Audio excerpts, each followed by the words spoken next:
दोस्तों, राम मंदिर के इतिहास में 5 अगस्त 2020 का दिन गोल्डन लेटर्स में दर्ज किया गया है। 1528 से लेकर 2024 तक यानी 496 साल के इतिहास में कई मोड़ आए हैं। खास तौर पे 9 नवंबर 2019 का यह दिन, जब 5 जजों की संवैधानिक बेंच ने ऐतिहासिक फैसले को सुनाया। अयोध्या जमीन विवाद मामला देश के लंबे चलने वाले केस में से एक रहा है।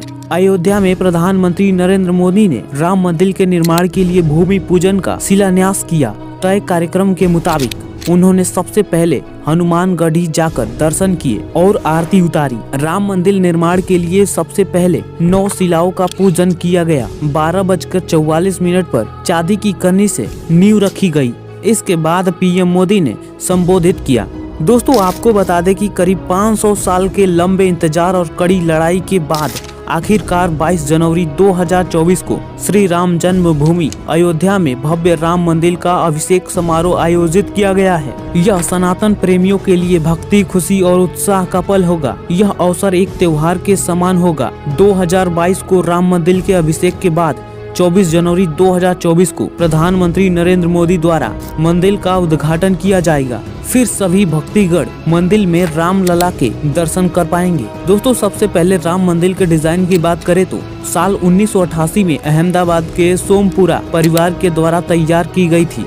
सोमपुरा परिवार के लोग पिछले 15 पीढ़ियों से मंदिरों की डिजाइन बना रहे हैं और अब तक 100 से ज्यादा मंदिरों के डिजाइन बना चुके हैं। साल 2020 में जब राम मंदिर का निर्माण शुरू हुआ तो मंदिर के पुराने डिजाइन में कुछ बदलाव करके उसे स्वीकार कर लिया गया था और उसी के अनुसार मंदिर का निर्माण किया जा रहा है। राम मंदिर 235 फीट चौड़ा, 360 फीट लंबा और 161 फीट ऊंचा होगा। यह मंदिर नागर शैली में बनाया जा रहा है। नागर शैली भारतीय मंदिर निर्माण की वास्तुकला के प्रकारों में से एक है। इस मंदिर के चीफ आर्किटेक्ट चंद्रकांत सोमपुरा और उनके 2 बेटे निखिल सोमपुरा और आशीष सोमपुरा। वास्तुकारों ने मंदिर परिसर में प्रार्थना कक्ष, राम कथा कुंज, वैदिक पाठशाला, संत निवास, यति निवास, संग्रहालय और कैफेटेरिया को डिजाइन किया गया है। अयोध्या का राम मंदिर बेहद विशाल होगा। जब यह मंदिर पूरी तरह से बनकर तैयार हो जाएगा तो यह दुनिया का तीसरा सबसे बड़ा हिंदू मंदिर बन जाएगा।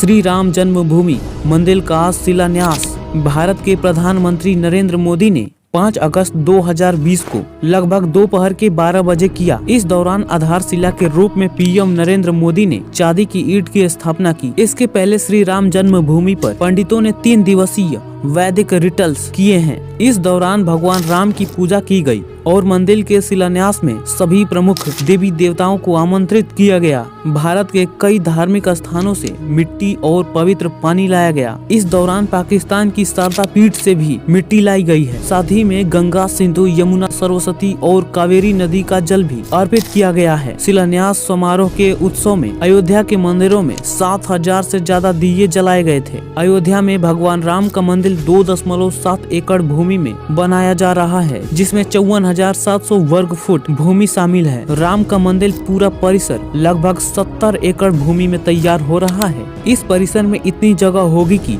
लाखों भक्त एक साथ मंदिर में भगवान राम के दर्शन कर सकेंगे।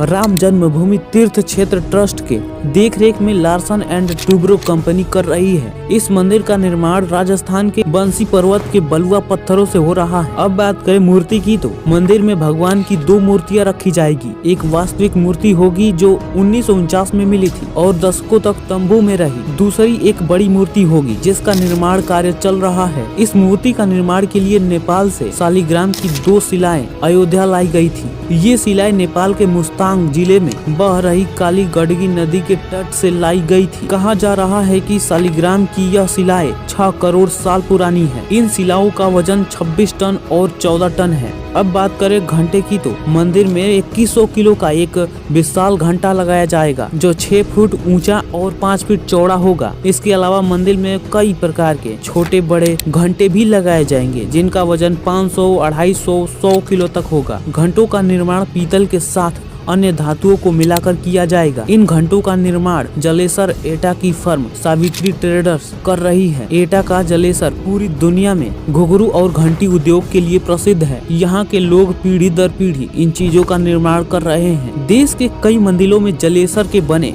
घंटे लगे हुए हैं। रामनगरी में भगवान राम के भव्य मंदिर का निर्माण बस जल्द ही पूरा हो गया है। 22 जनवरी को रामलला की प्राण प्रतिष्ठा के बाद 24 जनवरी 2024 से आम लोगों को दर्शन सुलभ होंगे। मंदिर के गर्भगृह में रामलला की प्राण प्रतिष्ठा समय से हो सकेंगे और इसमें कोई रुकावट न आए, इसीलिए मंदिर का काम 3500 कारीगर कर रहे हैं। हालांकि बीच बीच में लोगों के मन में यह सवाल उठते हैं कि इस भव्य मंदिर को बनाने के लिए कितना खर्च आ रहे हैं। तो आपको बता दें कि श्री राम जन्मभूमि तीर्थ क्षेत्र ट्रस्ट के गठन के बाद यह अनुमान लगाया गया था कि मंदिर निर्माण के लिए 400 करोड़ से अधिक का खर्च आएगा। 5 फरवरी 2020 को ट्रस्ट का गठन होने के बाद अब मंदिर निर्माण पर होने वाले कुल खर्च का अनुमान था, लेकिन जैसे जैसे निर्माण प्रक्रिया को आगे बढ़ाई गई वैसे वैसे बजट 2 गुना 3 गुना 4 गुना पहुंच गया था। तो आइए जानते हैं इस पूरे निर्माण के लिए अब तक कितने रुपए खर्च हो चुका है। श्री राम जन्मभूमि तीर्थ क्षेत्र ट्रस्ट के महासचिव चंपत राय की माने तो यह रकम बढ़ भी सकती है। फिलहाल 1800 करोड़ रुपए का बजट मंदिर निर्माण में लगने वाला है और लगभग लग भी गया है। यह आकलन अंतिम नहीं है। सूत्रों के मुताबिक जब अयोध्या मंदिर 2025 में पूरी तरह से बनकर तैयार होगा तो इसकी कुल लागत 2000 करोड़ पार कर जाएगी। कुल लागत कितनी होगी इसका आकलन टाटा इंजीनियरिंग कंसल्टेंट अभी भी कर रहे हैं। निर्माण के शुरुआत में खर्च का आकलन लॉरेंस एंड ट्यूब्रो कर रहे थे।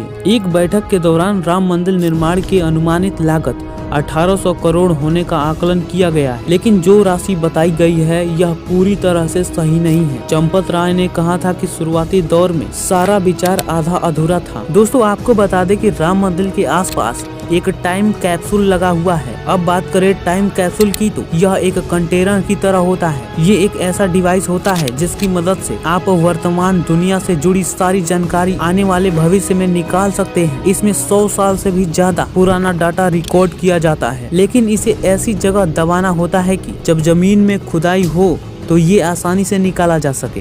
आपको बता दें कि ये लंबा और बेलनाकार होता है, इसे जमीन में दबाने में आसानी होती है। इसीलिए राम मंदिर के निर्माण की शुरुआत में ही इसे नींव में 200 फीट नीचे डाला गया है। सरकार द्वारा इस टाइम कैप्सूल को इसीलिए ही नींव में दबाया गया है ताकि इससे इतिहास का सही जानकारी मिल सके, ताकि आने वाले समय में सभी को ये पता चले कि इसका निर्माण कब हुआ, कैसे हुआ और कितना मेहनत से तैयार हुआ है। इसे सुरक्षा के लिहाज से भी नींव में ही दबाया गया। इससे आप 100 साल पुरानी जानकारियों को आराम से निकाल सकते हैं। ऐसा कहा गया था कि जिस तरह की लंबी लड़ाई इस मंदिर के लिए लड़ी गई है, आगे भविष्य में न लड़ना पड़े। अयोध्या का राम मंदिर पहला ऐसा स्थान नहीं है जहां इस कैप्सूल को दबाया गया है। इससे पहले भी देश के कई सारे मशहूर जगहों पर इसे लगाया गया है, जिसमें लाल किला, कानपुर का IIT कॉलेज वगैरह जैसे अन्य जगहें शामिल हैं। दोस्तों राम मंदिर के लिए 1 लाइक तो बनता है और ऐसे ही अमेजिंग वीडियो के लिए प्लीज वीडियो को लाइक और चैनल को सब्सक्राइब जरूर कर दीजिएगा।